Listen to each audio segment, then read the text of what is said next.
আজকের কাস্টমাইজটা কিন্তু অর্ডার করেছিল একজন বোন, আর সে আমারই করা একটি কাজের রেফারেন্স ফটো পাঠিয়ে বলেছিল যে দিদি ভাই আমার এটার মতোই কিন্তু সেম চাই, শুধু বেস কালারটা আমার পিঙ্ক লাগবে।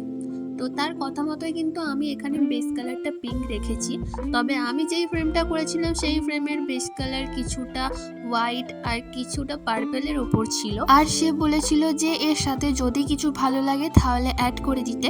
তবে এই ছোট ফ্রেমের মধ্যে বেশি কিছু অ্যাড করলে আমার মনে হয় জিনিসটা বড্ড ঘেঁচামেচি হয়ে যেত, তাই আমি আগের ফ্রেমটা যেমন করেছি এটাও ঠিক তেমনটাই রেখেছি, শুধুমাত্র এখানে বেস কালারটাই চেঞ্জ করেছি তার কথা মতো। আর পিঙ্ক কালারের মধ্যে যে কোনো জিনিস কিন্তু সবারই খুব পছন্দের, আর সে যেহেতু বলেছিল তাই তার মনের মতোই এখানে সবটাই পিঙ্কের ওপর রেখেছি, গ্লিটার থেকে শুরু করে পিঙ্ক কালার সব কিছুই।